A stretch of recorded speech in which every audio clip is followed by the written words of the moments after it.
Guys, I will say this. I am so sorry for not updating last week, okay? But there will be times where I won't upload for Katekyo Hitman REBORN, and I hope you guys forgive me for that.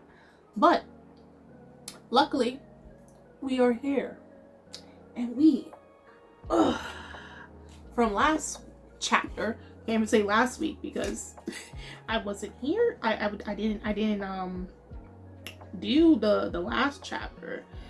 So from chapter 117, we basically had the conclusion of the Battle of Miss Half Ring battle, and Chrome / Mukuro won. And as we know, Mukuro is still at the Vendi's prison, but he's well underground where they're keeping him in like some tube chained up. Okay, so he made a deal with Chrome, which we don't know for what reasons other than to use her to deal with whatever business he has, and also to give her imaginary illusionary organs, because of course she got into a car crash that nearly killed her, right? And that's how she met Mukuro, through dream space and everything. So they won the battle, got the rings, and then by the end of the chapter they declared that the final battle to tell which side wins, because at that point they were tied 3-3, 3 wins, 3 losses on both sides, both Suna side and on the Varia side. Ooh, my nose. We had where the cloud, obviously on Suna's side, the cloud guardian is Hibari Kyoya, and on the Varia side, it's the big guy, it's Gola Mosca, right? And from there, that's how they declared the final battle. And both sides were like, hey, we're not going to lose. And obviously, since Zanzas continued on with the scramble for the half rings, he had to uphold his promise that if his side loses, he has to give up the Sky Ring and declare Suna's side as the winners. But of course, when it comes to the bad guys, do you think they always uphold their promises? So now we get into, and it's kind of going to give you a spoiler in the beginning, but screw that one. Chapter 118. We are in chapter 118, and as you clearly saw, it kind of scared you, right? Like you saw Hibari down for the count, and Gola Mosca is imposing and holding his finger guns towards Hibari's face, and Hibari is like injured and everything. He looks defeated, and this is where Suna is screaming for Hibari to get up, to get out of the way. And then it just fades to black. Come to find out that it was all a dream. Suna had a nightmare thinking that Hibari was going to lose the match later tonight. Okay, so this woke him up, and he's excessively worried because for all of the matches it was close calls, and even though he knows that Hibari is the strongest person he knows, okay, even he worries that like against this big guy, and seeing what this big guy did to even his own members on his team, causes Suna to like second guess, is Hibari truly strong enough to handle him, right? And so he's looking at Reborn, and Reborn is just snoozing away and everything. So later on, we have it where Suna decides to like wake up, and he decides to go to the school. Mind you, I believe, I don't even know if they really mentioned it or anything, but the school is kind of empty. Okay, none of the students that are there. I don't even know if it's a weekend day or anything of that sort, but the school is kind of empty. So while he's going to the school to see if he could find Dino to ask him about like, hey, how's your training with Hibari? Do you think Hibari is actually equipped, ready enough to enter this battle against Gola Mosca? Because it's going to be tough, and this battle is the deciding factor on which side actually wins. So this is all playing through Suna's head. So as he goes to the school, he actually bumps up into Chrome. Remember from previous chapter, Ken and Chikusa left her because they don't really have much of a relationship with her. She's only tied. The only reason why they care enough about her is because of her ties to Mukuro. But she was at the school recuperating, and then she woke up, and then she left the scene, right? She ran off. So as soon as going into the school, he starts to hear like two people talking and everything, and saying like, you know, there hasn't been any change and all that stuff. He realized it's Dino and Romario that are talking inside the infirmary room. And this is where they greet him and ask him, hey, how are you doing? Suna is about to like ask Dino about the situation with Hibari. Come to find out, three of Suna's friends, aka Gokudera, Yamamoto, and Ryohei, are all passed out on the couches because they also came there to go ask Dino about the same situation. And because he kind of just told them, they're like, hey, Hibari is more than enough ready. He is more than enough capable. Like, Hibari is strong. As his teacher, as his tutor, who's been training him this whole duration of this battle, Hibari has what it takes to go up against Gola Mosca later tonight. And this almost makes Suna drop asleep because it's like, again, the anxiousness and the worry that he had for Hibari, despite he himself also knowing that Hibari is strong. But again, against Zavaria, they have been proven to be formidable opponents. So even he has his own worries, in the sense of like, is Hibari able to handle them? Because they are assassins. They're trained and they're highly capable. And like, at the end of the day, we're middle school students. Like, we are barely scrapping by, if you can see from the evidence, right? All of them are banged up, right? So before Suna can even say, you know, let me go and rest, because now I'm relieved to know that Hibari is prepared, we have Reborn pop into the room, even scaring Dino. Like, Dino's like, man, I can't even get over like where Reborn would just pop out of nowhere anymore. And remember, he was originally, before Suna, he was Reborn's student, and hence why he became the boss of the Capalone. So this is where now, when Reborn comes in and he's like, hey, Suna, we have to go and train now. You have to finalize and complete the 0-point breakthrough technique. And Suna's just like, he's refuting, like, hey, we have to go and see this battle to make sure that everything is okay, nothing goes wrong, and to cheer Hibari. And this is where Reborn is like, no, you have to finish completing this technique. It's important.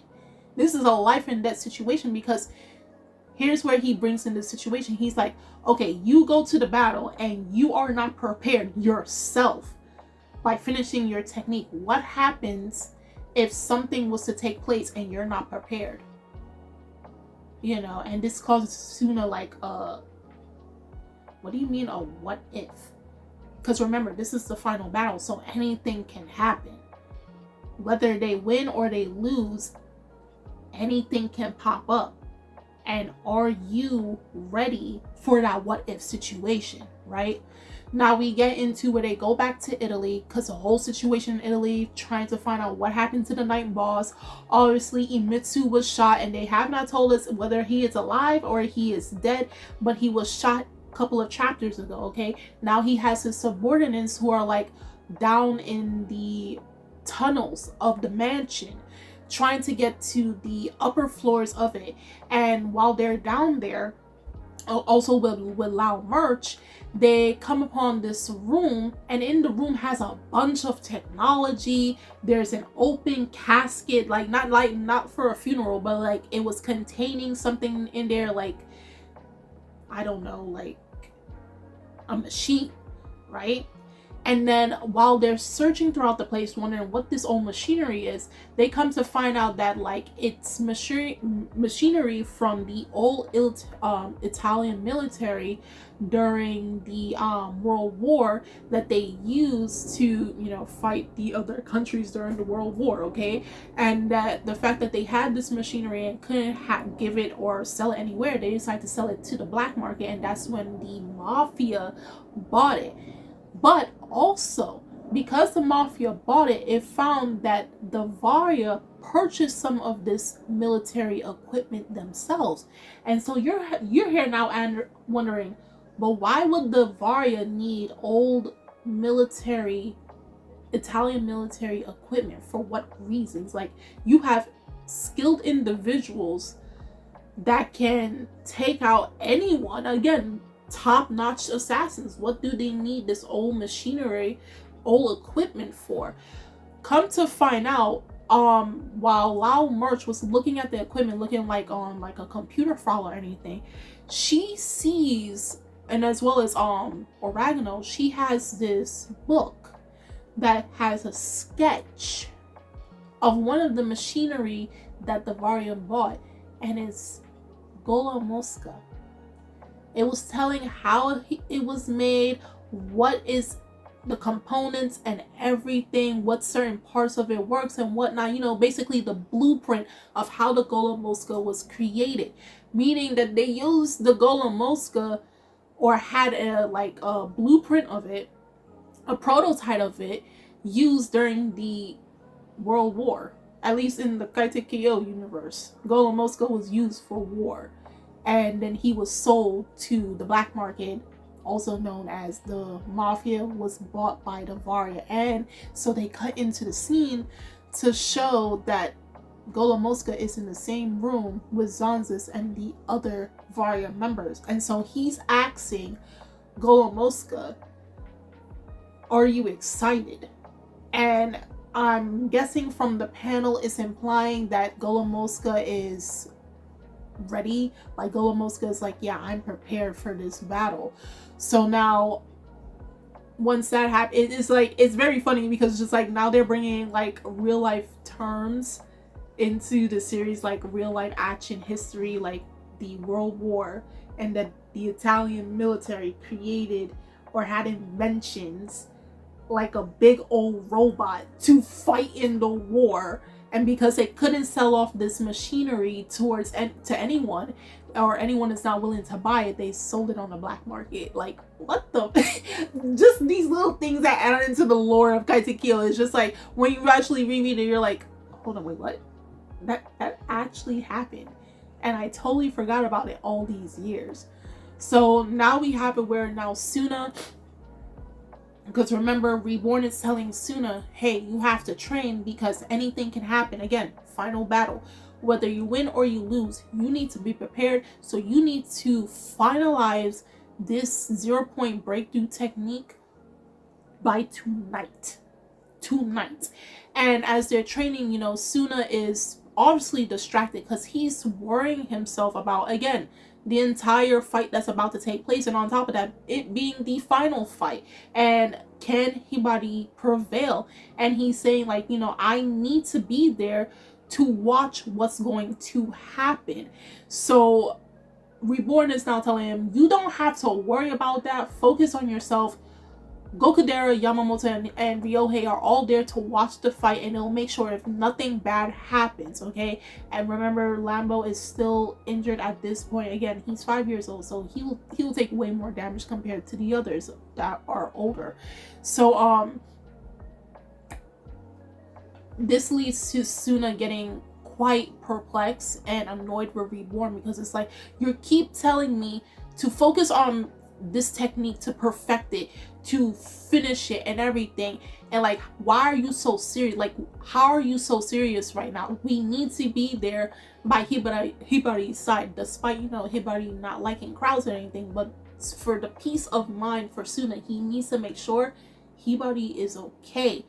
But we have where Reborn, and these are just very few times where Reborn does this, he's like, no, I'm deadly serious. Because Reborn knows something is up, and he needs Suna to be fully prepared, because he knows that what Zanzis did, or what the Varia did, is going to be devious. Okay, no matter what the outcome of this battle will be, and obviously with their ties of whatever happened to the night in Italy.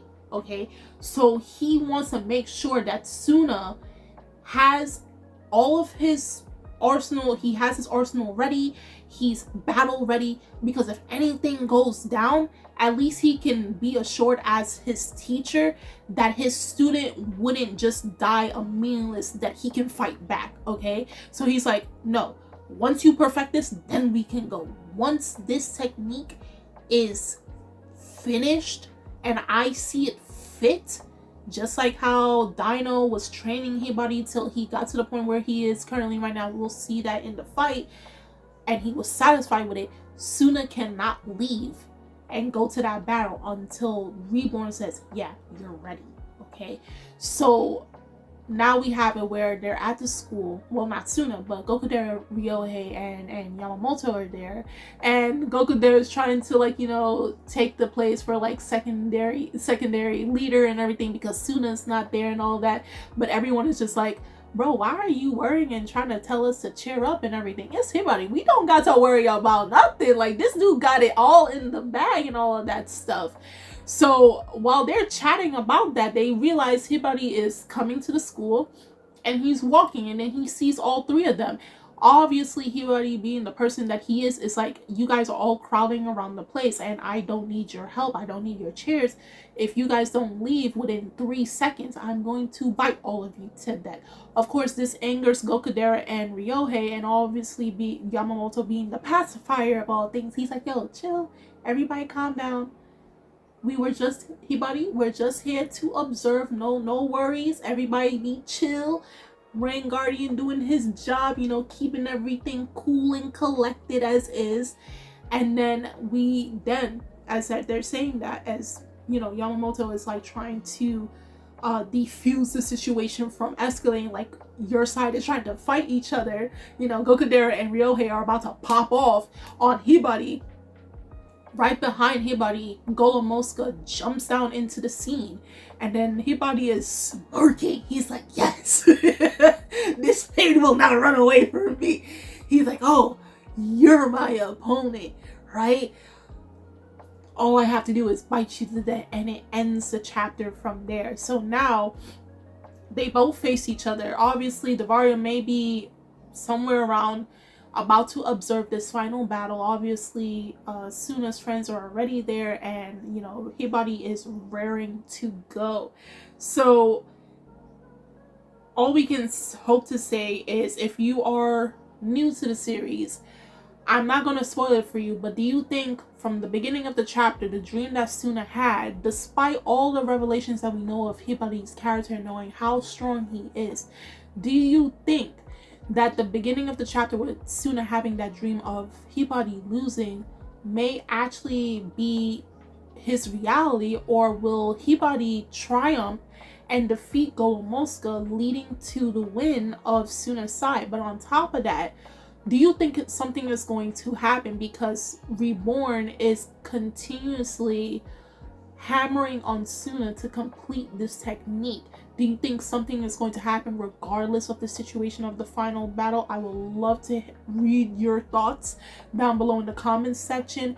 Those who have watched and read the manga already, do tell me the comparisons from the anime version to the manga version and vice versa.